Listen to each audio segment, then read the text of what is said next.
Ini soal orang sial ditangkap, masukkan ke penjara, besok gitu lagi gitu loh. Lah itu dia persoalannya. Sebab 110 triliun 5 tahun itu buat dirinya. Mau buat apa bagi dirinya itu menurut saya.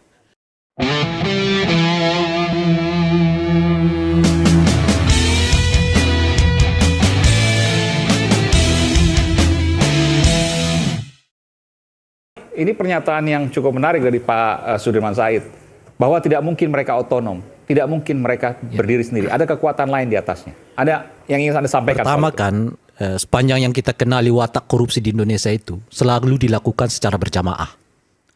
Komplotan. Hampir nggak bisa ditemukan orang yang melakukan korupsi itu tindakan diri sendiri dan untuk kepentingan diri sendiri itu. Ini udah bisa kita lihat kan 9 orang sekaligus. Kan 9 ya yang ditahan oleh kejaksaan gitu. Dari 9 itu aja udah jelas itu komplotan. Nah, dan bisa bertambah. Ya, sangat mungkin bisa bertambah. Ya. Makanya watak korupsi di Indonesia itu umumnya itu adalah jamaah. Dan jamaah itu bisa vertikal tapi juga bisa horizontal, tapi juga bisa vertikal. Apalagi sudah 5 tahun dilakukan secara berjamaah, yuk mosok sih yang di atas-atas ini nggak tahu. Itu pertama tuh. Nah yang kedua, kalau kita lacak lagi dari soal uangnya ya, 1.000 triliun. Kita potong aja 1.000 triliun itu di 9 orang ini gitu. Artinya setiap orang tuh mendapatkan 110 triliun kan, kurang lebih. Pertanyaannya, buat apa uang itu bagi mereka? Sebanyak itu. Saya kira uang 1 triliun aja udah hebat bagi orang. Ini 110 triliun buat apa bagi dirinya? Kalau kita misalnya menyebut mereka ini politisi, masih masuk akal. Mungkin dia membiayai kegiatan politik. Kenyataannya itu profesional semua. Nggak ada yang berhubungan dengan politik. Maka angka itu sendiri membuat kita jadi bertanya-tanya, untuk apa orang mengumpulkan 110 triliun untuk dirinya dalam 5 tahun? Nggak masuk akal tuh. Ya makanya buat apa? Kecurigaannya? Ya, kan artinya besar kemungkinan itu tidak hanya untuk dirinya. Sebab 110 triliun 5 tahun itu buat dirinya. Mau buat apa bagi dirinya itu menurut saya. Kita nggak lihat dia punya perusahaan besar-besar, nggak punya apa-apa, dan lebih-lebih dari seperti itu nggak ada kegiatan dia yang membutuhkan hajat uang besar. Seperti misalnya umumnya para politisi kan, mereka punya partai, mendanai partai, lalu mau jadi caleg, mau jadi calon presiden, mereka butuh uang. Mereka ini profesional semua. Dan sepertinya untuk 5 tahun kalau nggak ada kasus ini, mungkin mereka juga nggak tertarik pada politik gitu ya. Nah yang ketiga, yang perlu kita lacak lagi itu, uang sebesar itu umumnya dipakai buat apa sih? Kalau kita lihat lah, lagi-lagi ini pola, umumnya itu selalu bersentuhan dengan politik. Nah politik ini menghajatkan uang besar, dan uang besar itu didapatkan dari mereka yang bekerja di kelompok-kelompok profesional, yang dengan cara begitu politik mengalir, mereka bisa didiamkan. Jadi sebetulnya pernyataan Pak Sudirman itu mengarahkan jangan terfokus kepada 9 orang ini, tapi lihat dong ya pola yang terjadi di Indonesia, kita selalu kehilangan begitu banyak uang justru ketika perhelatan politik mulai dilakukan. Kasus Bank Senturi kita kehilangan begitu banyak uang ya pasca 2029 kan. Pak Sudirman 2009, ya. Begitu seterusnya. Ini 2018 menjelang setahun mau 2019. Oke. 2024 kita belum tahu. Itu. Nah, yang kelima nih yang menarik bagi saya itu adalah soal kalau dilihat dari ini semua, kan persis seperti yang disebutkan oleh tadi Pak Sudirman, ini ujung-ujungnya soal kemauan politik dari paling tertinggi di kita. Yang pola yang kita lakukan selama ini tangkap, masukkan orang lain, tangkap lagi, masukkan orang lain. Sebetulnya nggak ada niat untuk melakukan perubahan.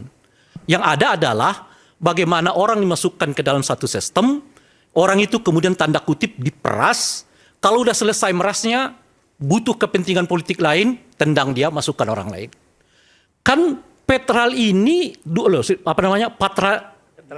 ini kan menggantikan Petral yang sebelumnya kan, asumsinya tuh. Yang kita kenal dulu, sempat dipersoalkan oleh Pak Jokowi. Tapi kok udah diganti dengan badan baru, loh kelakuannya malah lebih dahsyat lagi. Itu, Kan artinya, itu yang lama. Ya itu makanya, Ya. artinya yang dilakukan oleh rejim sebelumnya dalam ini Pak Jokowi hanya mengganti orang. Ya, saya ingat Nggak, waktu itu Pak. Jadi tunggu dulu. Petral itu punya Kan pernah dibubarkan. punya di luar pemerintah, di luar BUMN. Lalu kemudian sekarang yang menangani mengimpor itu adalah BUMN. Patra Niaga ini.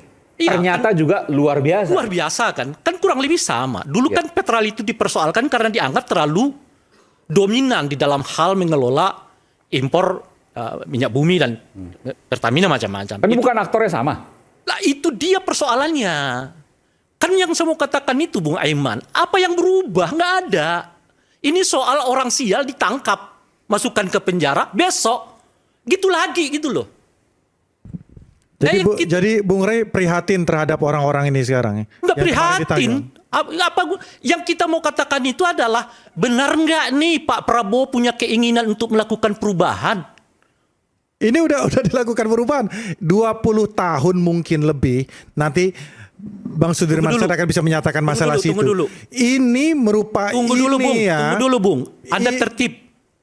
Kan saya nggak menginterupsi tadi pembicaraan. Interupsi tadi. Ya cuma sebentar, nggak panjang. Nggak apa-apa. Oke, lanjut. Nggak panjang seperti Anda. Anda mau ngambil jatah bicara saya. Jadi itu yang kita mau katakan. Nanti itu kan diganti. Tapi apakah pergantiannya juga memenuhi kualifikasi yang dibutuhkan dalam konteks perubahan tata niaga industri migas kita? Belum tentu. Contoh paling kecil adalah soal Danantara. Bagaimana Kak Danantara itu bisa dijabat oleh orang-orang yang satu tugasnya banyak banget. Menteri merangkap CEO Danantara. Ada menteri udah merangkap pengawas apa itu. Tapi ketua PSSI juga. Apa yang berubah?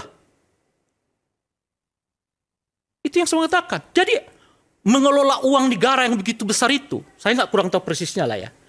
Tapi orang-orangnya adalah orang-orang yang nggak bisa fokus di dalam pekerjaan itu kita buat.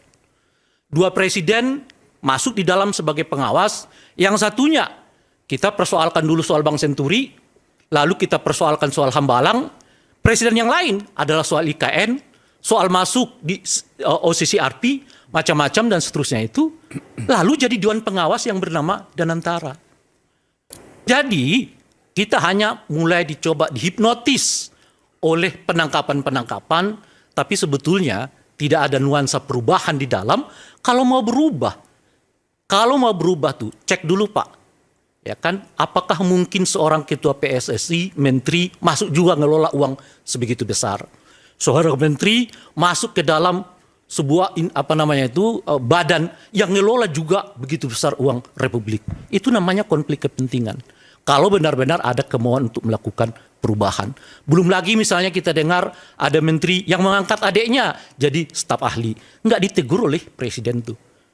Ya, macam-macam. Akhir-akhir ini kita lihat memperlihatkan kepada kita nggak ada sebetulnya kemauan untuk melakukan perubahan drastis. Yang ada itu cuman pelaku lama mungkin ditangkap, baru masukkan pemain baru dan seterusnya itu. Tapi berdasarkan permainan seperti itu, ya tentu ada efek politiknya. Bung Darsman tadi mengatakan ada perubahan kok ini. Iya, salah satunya mengubah orang dari yang lama 20 tahun nggak pernah ditangkap sekarang. Tapi kita nggak tahu apakah akan ada perubahan dan sebagainya setelah ini dan sebagainya.